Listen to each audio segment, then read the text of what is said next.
Hello, this is Crispin Flintoff from Not the Andrew Marr Show. Before this video starts, I'd just like to ask if you'd subscribe to this channel if you haven't already, because we will be covering the general election from a totally different perspective from what you get from the mainstream media. We'll be talking about the candidates who are taking on Labour and the Tories and pushing them all the way. So please subscribe and get updates. I'm really pleased to be joined on the show by Jan Cunliffe, who's been selected by the We Are the Many group to stand in Wigan. How are you doing, Jan? I'm all right, thank you. Can you hear me? I can, yeah. You were selected yesterday in a meeting. That's right, isn't it?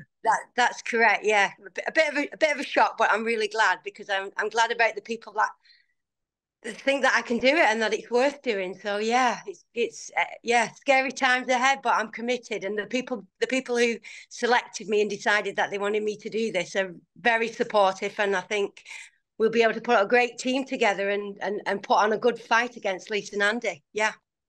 And what led you to stand? Why did you feel you wanted to stand against Lisa Nandy? Well, I'm from Wigan, and I love Wigan, and I was born in Wigan, and it's a great town, and it's full of fantastic people.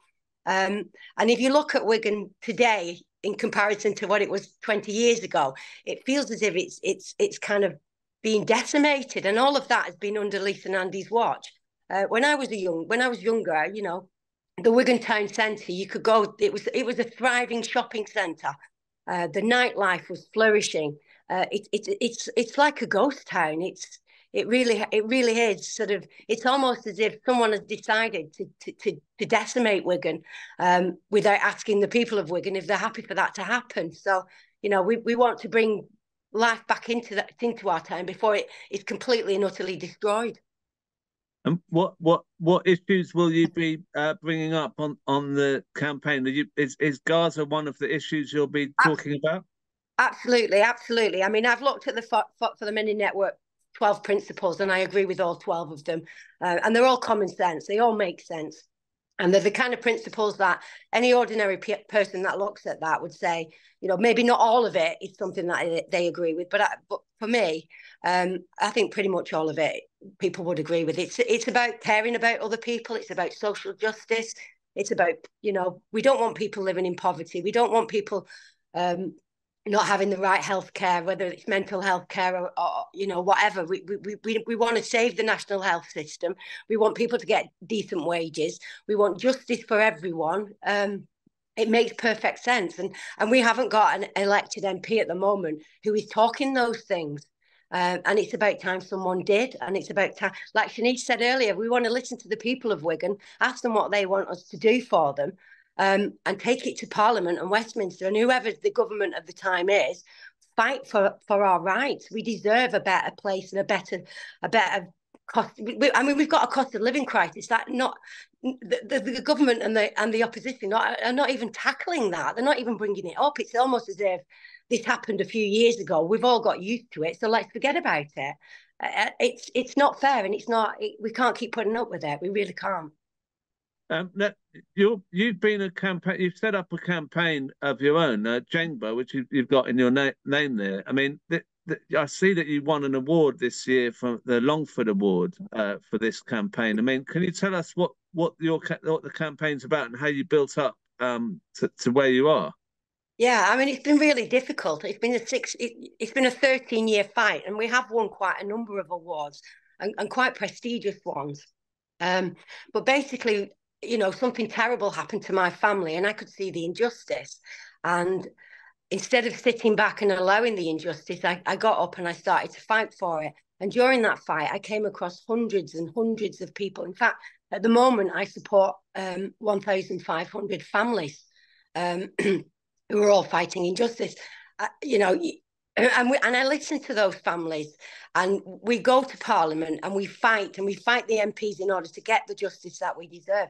And I can see that when you're knocking on these doors and you're asking these elected parliamentarians to help you, they shut the door in your face. We are ordinary people who are asking for help, and we don't get it. And because we don't get it, people like me, ordinary people like me, have to fight so much harder for what we believe are our rights. So I've been fighting for a long time. So I know how to fight. I know how to convince parliamentarians that they have to do the right thing. I'm not scared of going to Westminster.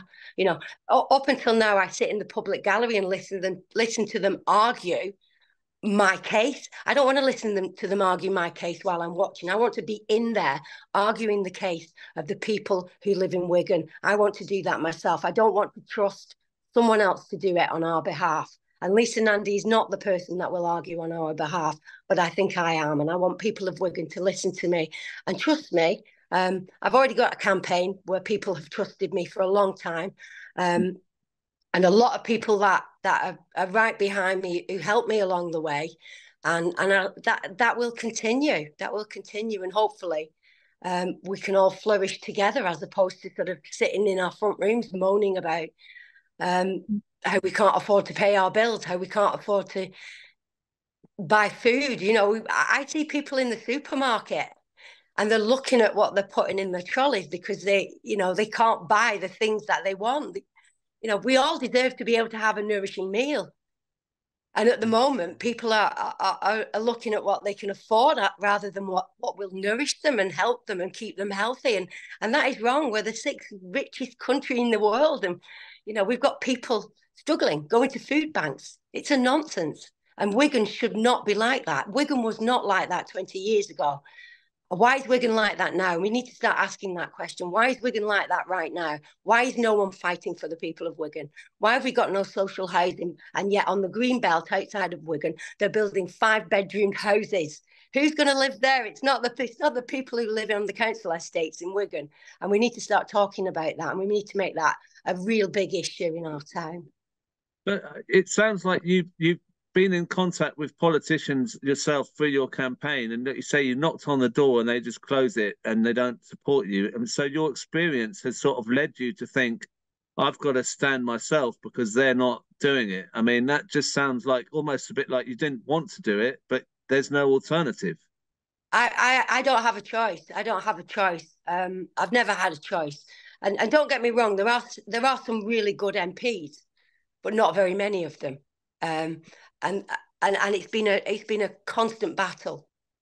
And if I can persuade, I mean, I've persuaded Tory MPs to open the door and listen. And people laugh at me with that because they don't think that anyone, you know, we've got this tough on crime rhetoric that both parties use. And because they both use that because they think they're going to get elected and put in a place of power, they ignore the injustice that those tough on crime policies cause to people like me and my family. And that has to stop because they have to be made accountable for the policies that they make. And the policies that they make are decimating the town that I live in. They're decimating Wigan and the people of Wigan. And that has to stop. It doesn't affect them. And because it doesn't affect them, the only way it affects them is that they get placed in a place of power and it becomes a wonderful career and they earn a lot of money. They earn money that we could only dream of and yet tell us we can't have a pay rise whilst giving themselves a pay rise. They have subsidised meals in Parliament while we're looking at how much a tin of beans costs in the supermarket. It's not fair and it has to stop. Well, look, how can we help you? Because we all want to. There's loads of messages coming of support for you. So what can we do to help? Everything and anything, yeah. It's just support us. You know, I mean, we only decided yesterday. You know, I'm obviously going to have to put up the fight of my life. I go down south sometimes and people would say, oh, your MP Wigan, no, Lisa Nandy's wonderful. And it's like, have you ever lived in Wigan? Do you know what Wigan's like? Have you spoken to people of Wigan? So there is this illusion that she's a great MP. So I think it's going to be the fight of my life, seriously. Well, the second fight of my life, and it's going to be hard. But it won't be hard. It won't be hard if people come out on the day and vote with their minds and vote with their hearts instead of, you know, and a lot of people don't vote anymore. You know, we fought to get the vote. And if we're in a place right now where nobody wants to vote, then the fight from all those years ago was wasted. And we can't waste that. People died so that we could, you know, so women like me could vote.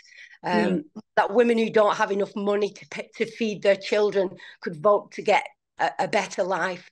And there are still women like that in Wigan, and they need to get they need to get off their backsides, and they need to vote. They need to vote for a better life for themselves and a better future. When I was younger, I went to university, and I felt like my life had progressed from my parents' life.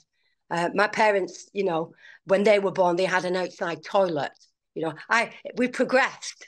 We don't have outside toilets. You know, I could go to university. I could decide to have a career if I wanted one.